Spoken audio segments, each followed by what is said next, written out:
Assalamualaikum warahmatullahi wabarakatuh. Perkenalkan, nama saya Gita Safitri. Di sini saya akan menjelaskan materi pertemuan 11 mengenai pengujian hipotesis. Hipotesis merupakan suatu asumsi atau anggapan yang bisa benar atau bisa juga salah mengenai sesuatu hal, dan untuk menjelaskan hal itu perlu dilakukan pengujian atau pembuktian lebih lanjut.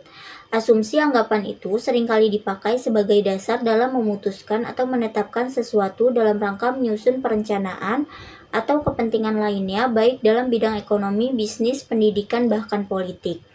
Hipotesis statistik adalah suatu asumsi atau anggapan atau pernyataan yang mungkin benar atau mungkin juga salah mengenai parameter suatu populasi. Untuk mengetahui apakah asumsi yang telah kita buat mengenai parameter populasi itu benar atau salah, sehingga kita akan memutuskan menerima atau menolak hipotesis, diperlukan pengujian dengan memakai data dari sampel. Hipotesis statistik dilakukan dengan memakai sampel, maka kebenaran atau ketidakbenaran suatu hipotesis statistik tidak pernah diketahui dengan pasti. Penolakan hipotesis artinya menyimpulkan bahwa hipotesis tidak benar. Menerima hipotesis artinya tidak ada cukup bukti informasi dari sampel untuk menyimpulkan bahwa harus ditolak. Artinya, walaupun hipotesis itu diterima, tidak berarti hipotesis itu benar.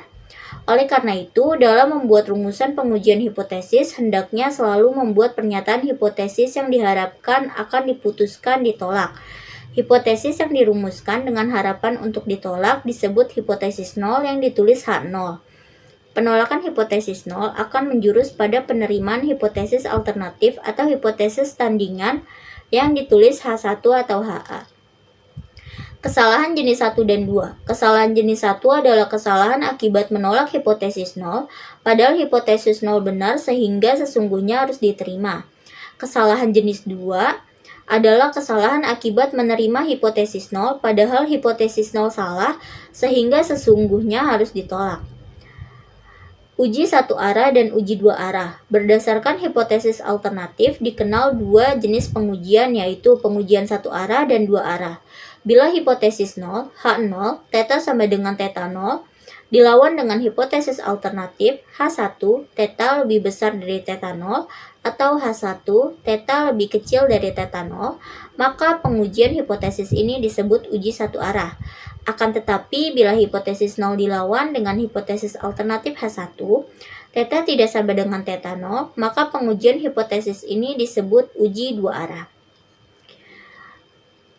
Uji satu arah ditandai dengan adanya satu daerah penolakan hipotesis 0 yang bergantung pada nilai kritik tertentu, di mana nilai kritis ini diperoleh dari tabel untuk nilai A yang telah dipilih sebelumnya berdasarkan nilai kritis tersebut, daerah penolakan H0 dan daerah penerimaan H0.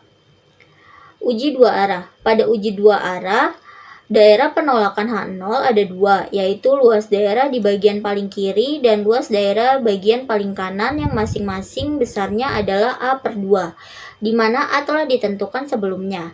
Sedangkan daerah penerimaan H0 ditunjukkan oleh luas daerah 1 min A.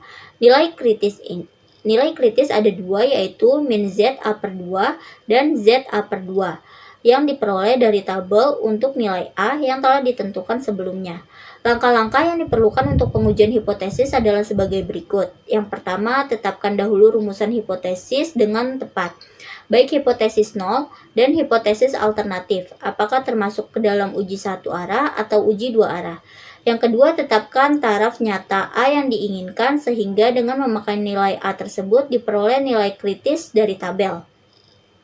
Dengan demikian dapat digambarkan daerah penolakan H0 dan daerah penerimaan H0.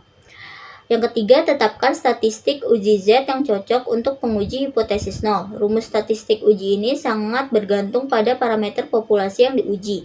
Apakah θ sama dengan rata-rata, atau θ sama dengan populasi, atau karakteristik populasi lainnya.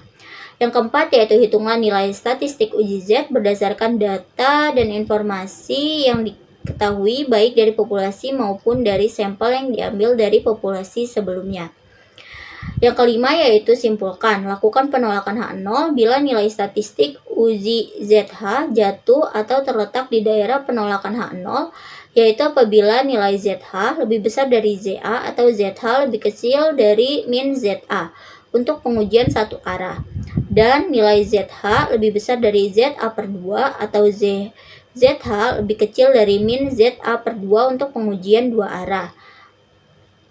Contoh soal uji satu arah. Suatu sampel acak 100 catatan kematian di US selama tahun yang lalu menunjukkan umur rata-rata 71,8 tahun dengan simpangan baku 8,9 tahun dengan taraf signifikasi 0,05. Ujilah hipotesis bahwa rata-rata umur sekarang ini lebih dari 70 tahun. Langkah yang pertama yaitu hipotesis dari soal di atas. H0 atau hipotesis awalnya rata-rata sama dengan 70. H1-nya rata-rata lebih besar dari 70. Yang kedua, telah diketahui bahwa taraf signifikasinya adalah 0,05. Karena uji hipotesisnya adalah satu arah dan A sama dengan 0,05, maka daerah kritik dari permasalahan ini adalah Z lebih besar dari 1,64. Cara melihat nilai kritik ini adalah dengan melihat tabel distribusi normal di mana ZA sama dengan Z 0,05 sama dengan min 1,64. Perhitungan dengan N sama dengan 100, simpangan baku sama dengan 8,9 dan rata-rata populasi 71,8 tahun. Sehingga rumus yang digunakan adalah Z hitung rata-rata dikurang rata-rata awal per simpangan baku dibagi akar N sama dengan 71,8 diambil 70 per 8,9 dibagi akar 100 sama dengan 2,02. Keputusan yang dapat diambil adalah H0 ditolak karena Z hitung berada dalam rentang daerah kritik sebesar Z lebih besar dari 1,64. Sehingga kesimpulan yang dapat diambil adalah rata-rata populasi umur sekarang ini adalah lebih dari 70 tahun. Contoh soal uji dua arah. Perusahaan alat olahraga mengembangkan jenis barang pancing sintetik yang diklaim mempunyai rata-rata kekuatan 8 kg dan simpangan bakunya yaitu 0,5 kg. Telah diketahui bahwa dengan sampel 50 pancing sintetik rata-rata kekuatannya adalah 7,8 kg dengan taraf signifikasi sebesar 0,01. Ujilah hipotesis bahwa rata-rata populasi tidak sama dengan 8 kg. Yang pertama, hipotesis awalnya rata-rata sama dengan 8 kg. H1 rata-rata tidak sama dengan 8 kg. Telah diketahui bahwa taraf signifikasinya adalah 0,01. Karena uji hipotesisnya adalah dua arah dan A sama dengan 0,01, maka daerah kritik dari permasalahan ini adalah Z lebih kecil dari minus 2,57 dan Z lebih besar dari 2,57. Cara mendapatkan nilai kritik ini adalah dengan melihat tabel distribusi normal di mana ZA/2 sama dengan Z 0,01/2 sama dengan Z 0,005 sama dengan minus 2,57. Perhitungan dengan N sama dengan 50, simpangan baku sama dengan 0,5 dan rata-rata populasi 8 kg sehingga rumus yang digunakan adalah Z hitung rata-rata dikurang rata-rata awal per simpangan baku dibagi akar N sama dengan 7,8 dikurang 8 per 0,5 dibagi akar 50 sama dengan min 2,83. Keputusan yang dapat diambil adalah H0 ditolak karena Z hitung berada dalam rentang daerah kritik yaitu Z lebih kecil dari minus 2,57. Sehingga kesimpulan yang dapat diambil adalah rata-rata populasi yang sebenarnya tidak sama dengan 8. Assalamualaikum warahmatullahi wabarakatuh. Perkenalkan, nama saya Ira Nur Wahida dari kelompok 4. Di sini saya akan mempresentasikan pertemuan 12 yaitu analisis korelasi produk person. Analisis korelasi merupakan bentuk analisis inferensial yang digunakan untuk mengetahui derajat atau kekuatan hubungan, bentuk, hubungan kausal, dan hubungan timbal balik di antara variabel-variabel penelitian. Selain itu, analisis ini dapat digunakan terikat untuk mengetahui besarnya pengaruh suatu variabel bebas atau beberapa variabel bebas secara bersamaan terhadap variabel terikat melalui analisis koefisien determinan. Apabila terdapat hubungan, maka perubahan-perubahan yang terjadi pada salah satu variabel X akan mengakibatkan terjadinya perubahan pada variabel Y. Istilah tersebut dikatakan sebagai istilah sebab akibat, dan istilah tersebut menjadi ciri khas dari analisis korelasi. Contoh hubungannya itu ada hubungan antara kenaikan harga BBM dengan harga kebutuhan pokok, hubungan tingkat pendidikan dengan tingkat pendapatan, hubungan umur pernikahan pertama dengan jumlah anak yang dilahirkan, hubungan tingkat pendidikan ibu dengan tingkat kesehatan atau tingkat gizi bayi. Teknik korelasi produk moment present termasuk teknik statistik parametrik yang menggunakan data interval dan rasio dengan persyaratan tertentu. Sebagai contohnya adalah ketika data dipilih secara acak atau random, kemudian data berdistribusi normal dan yang dihubungkan berpola linear, dan data yang dihubungkan mempunyai pasangan yang sama sesuai dengan subjek yang sama. Jika semua syarat itu terpenuhi, maka korelasi ini bisa digunakan. Namun jika salah satu tidak terpenuhi, maka analisis ini tidak bisa dilakukan. Adapun rumus dari korelasi produk moment present adalah sebagai berikut. Kita lanjut ke contoh soalnya. Contoh soal di sini sudah ada data lama bermain game dengan nilai yang diperoleh siswa. Kita di sini ambil 15 sampel. Lama bermain game itu kita anggap aja sebagai X dan nilai siswa itu sebagai Y.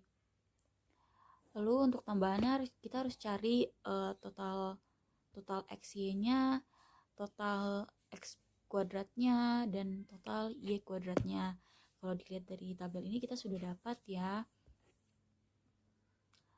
Total lama bermain gamenya itu ada 67, total nilai siswanya itu ada 1129,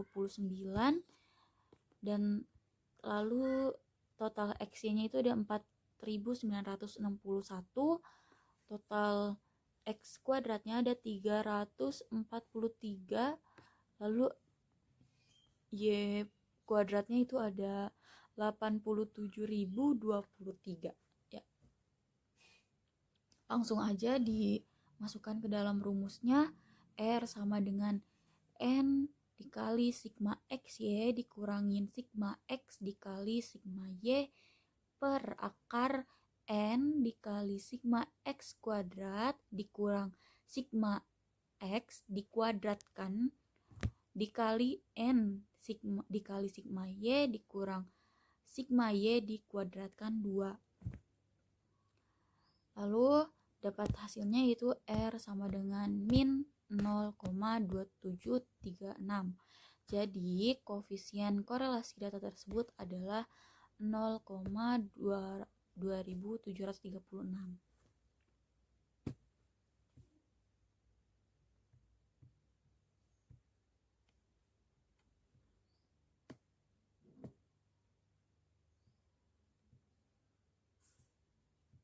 Kita lanjut lagi ke slide berikutnya.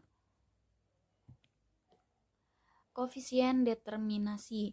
Setelah diujikan pada korelasi produk moment present, kemudian nilai R ini sendiri bisa digunakan untuk menyatakan besar kecilnya sumbangan variabel X terhadap Y.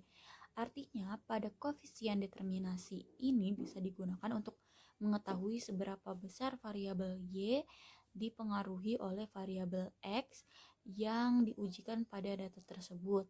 Koefisien determinasi bisa dinyatakan sebagai seberapa besar kemampuan semua variabel X dalam menjelaskan variabel Y. Secara sederhana, koefisien determinasi ini dihitung dengan mengkuadratkan nilai korelasinya atau R, sehingga dapat dirumuskan sebagai berikut. Cara mencari koefisien determinasi sama dengan R besar sama dengan R dikuadratkan dikali 100%. Kan kita udah mendapatkan nilai R di contoh soal produk moment present itu tadi R-nya sama dengan 0,2736. Nah, ini kita lanjut ke koefisien determinasi, itu kita kalikan 100%. Seperti itu caranya.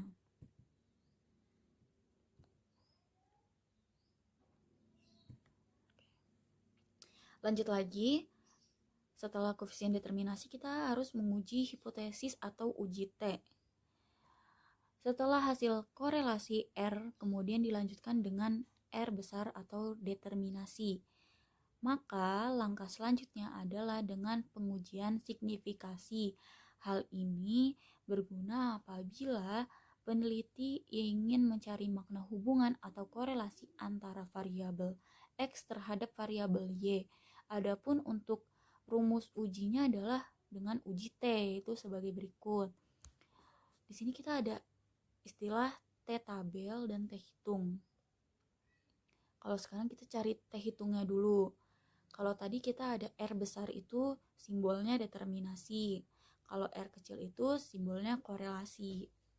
Nah, cara mencari T-hitung itu sama dengan R, kan kita tadi udah dapat tuh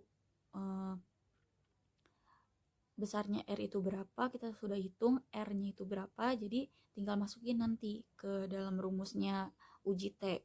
Jadi rumus itu R akar pangkat N dikurangi 2 per akar pangkat 2, 1 dikurangin R pangkat 2. Itu tinggal dimasukin aja tadi hasilnya R itu tadi 0,2736, tinggal masukin ke dalam rumus. Maka T-hitungnya akan ada setelah dicari. Baik, cukup sekian penjelasan yang saya sampaikan. Semoga teman-teman bisa memahaminya. Walaupun banyak kekurangan di video ini, saya ucapkan terima kasih. Wassalamualaikum warahmatullahi wabarakatuh.